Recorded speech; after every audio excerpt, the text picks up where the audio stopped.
The only thing good about Bigfoot's Bride is the short runtime and the poster. That's it!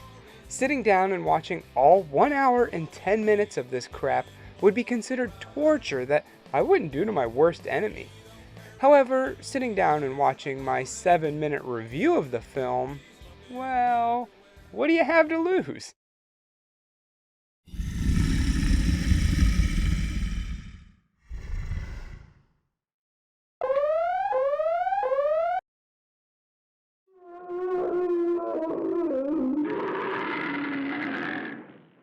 To get things started, we have two guys out hunting.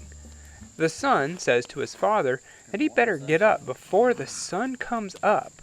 But, look around you. It is up. Anyway, they head to their hunting spots, splitting up as they go. The dad is stalked by something, and eventually it gets him and then moves on to the son. Alright, we got some kills to get things started. Maybe there's hope for this movie yet. Well, that's all squandered when we get to the next scene. Which, if you like to watch a guy gut a fish, well, you're in luck, because that's what we get. And honestly, it's the most gruesome part of the movie. He leaves the fish heads in the water for Bigfoot to snatch up, and here is where we get our first look at the monster. And, well, here it is. At first I thought, okay, they went for something different here. Maybe this is supposed to be a burned up Bigfoot. But no, it's just a cheap mask. Looks like they didn't even get a proper suit. The guy's wearing jeans. And they didn't try to hide it either. I think the monster is supposed to be wearing them. Like maybe he took them off a hiker or something. I don't know. As he messes around by the water, Bigfoot, I'm not even comfortable calling this thing a Bigfoot anymore. The monster hears a cell phone ringing, and he goes to check it out. Here's where we first see Heather, who's breaking up with her cheating boyfriend. The monster sees this as an opportunity to get a bride. She sets up camp, and he watches her as he tries to get into her pants. No, not like that. Like, he literally tries to put her shorts on. It's pretty boring. Next, the creature uses a spear to go fishing, and he's not very good at it. So he goes back to Heather, who's having a rough time thinking about her ex. She's just about to end it all, with the creature wanting to stop her, but knowing that his appearance would just make her run. So there's nothing he can do. Thankfully, she chickens out and settles in for the night. Now, the thing finds some campers.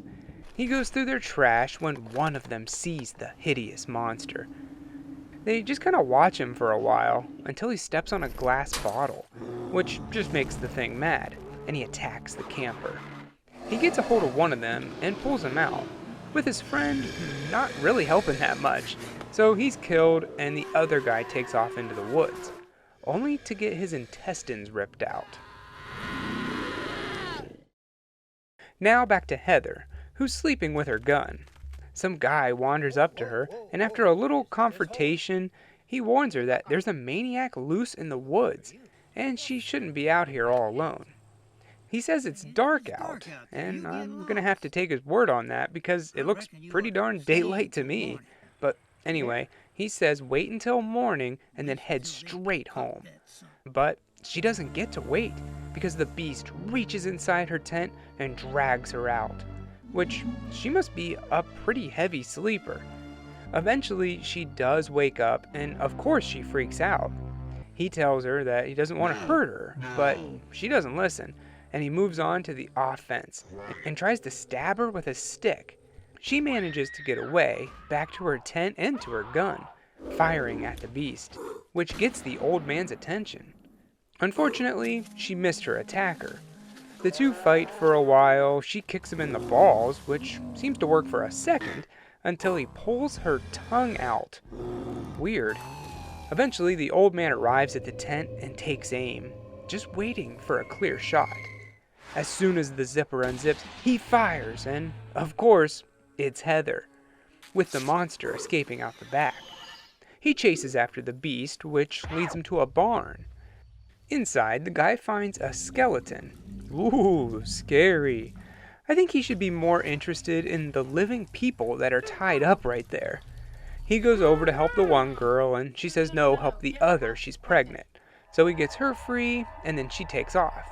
He goes back to the other girl, but the freak shows up again, throwing his spear at them, and missing. The old man shoots it, and the two take off into a field to hide out and to catch their breath. Eventually, the brute comes back, armed with a hatchet, and takes out the old man. I have to admit, I actually kind of like the blood effects here. I know it looks dumb, but it's kind of like a mix of horror and a cartoon effect. Well, with him out of the way, the other girl is easily killed, leaving only the pregnant girl. She takes off running, and eventually the abomination catches her. He's just about got her, then she jumps in the river, and I guess he can't swim, so she gets away, only to give birth to the creature's baby. Oh, I didn't see that coming from a mile away.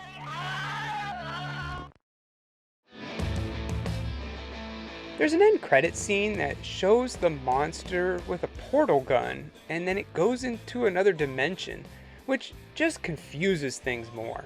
So, was it an alien, an interdimensional being, or a Bigfoot, as the title suggests? Admittingly, the only reason I watched this garbage is because it was called Bigfoot's Bride. Otherwise, I would have turned it off in the first 3 minutes. I almost did anyway. Is there anything redeeming about this trash heap? Well, like I said before, the runtime's short, thank God. And the poster looked cool. Oh, and I guess the music isn't too bad, but everything else is subpar.